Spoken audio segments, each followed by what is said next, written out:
Welcome to a new episode, how to learn JavaScript from beginner to advanced. Today we will discuss about return in JavaScript. We will see simple function with return without parameters. We will create simple function with return with parameters. Or we will see how to use this return in JavaScript.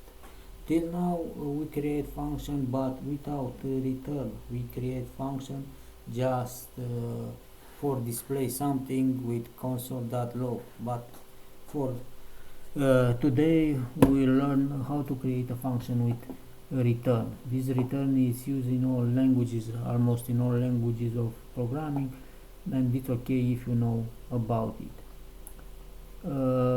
Return, what to do this return? The return statement return a value from a function, allowing you to control the output and use that value elsewhere in your program.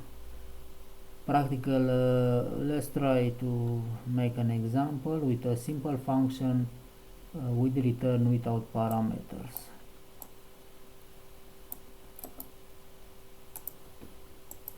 We have here a function greet who return a value hello world. Instead of printing console.log hello world, return this value, return a string hello world. And here we will print the function console.log greet function and call the function. Let's see the result. The result is hello world. This is a simple function, but let's modify this function and storing the returning value in a variable. We have here a variable message. Let message equal greet. We storing the function, we storing this function, we assign it to a variable message. In JavaScript you can assign a function to a variable because JavaScript is a versatile language. It's a good approach to assign a function to a variable. Okay, and here we print, but we don't need to call this. We put just greet. Let message equal greet.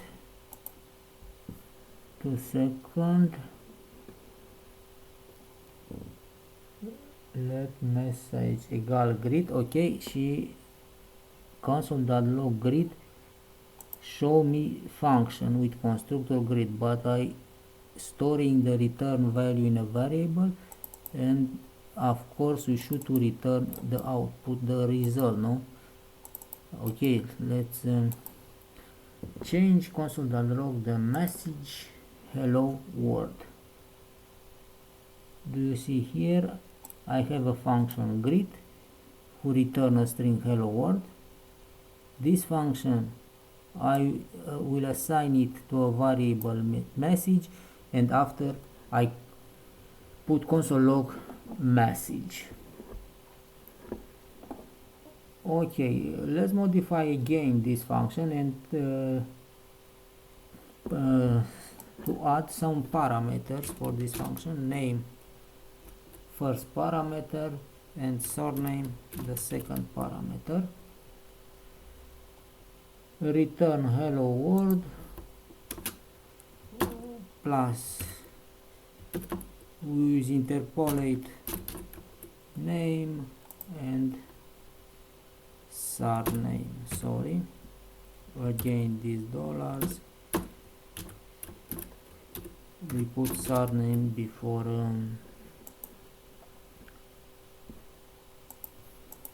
curly brackets. Let comment this console.log greet, because this is the function greet, and should to put here two parameters, two strings. For example, John is the first parameter, second is Collie. Okay, let's run. Hello world plus John Collie. Hello world, should to delete this. Again, hello world John Collie. My function greet return these strings and two variables, name and surname. It's okay.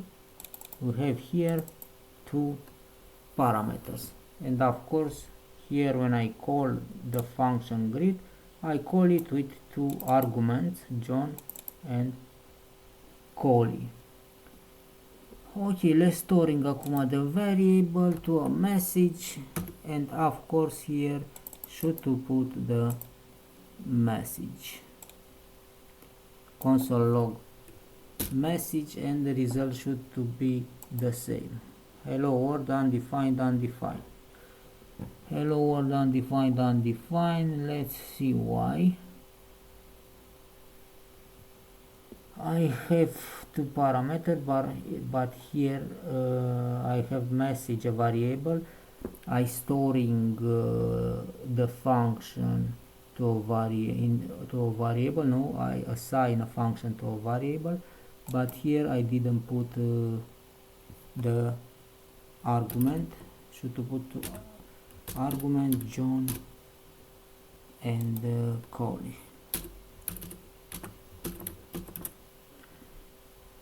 Hello world. In the first instance I have undefined and undefined because the browser didn't find my variable, because I didn't put here between parentheses. Now it's okay.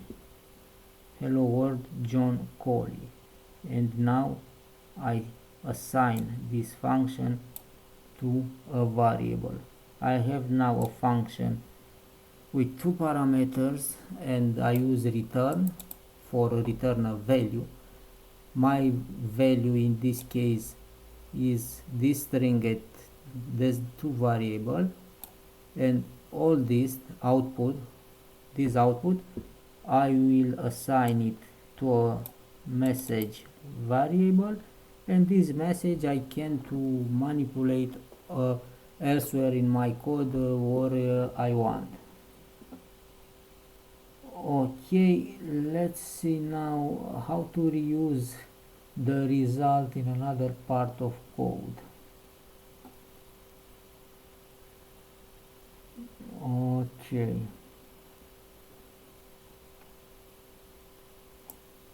We will delete this, and I will create another function.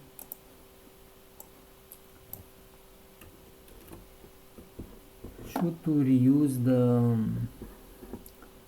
result of return this in other part of my code. Okay, I have here a function greet with two parameters, name and surname, who return this output. I assign the function with two parameters, Ion first and Dascalu second, to a variable message, and I reusing the returned message here, console.log message. Let's see what happens. I have here an alert. This is the alert. We will see console.log message, hello world Ion Dascalu. This is after I create a new variable, personalized message, and I put here a variable and a new text, this. After this I create again an alert, another function, and I put the same variable.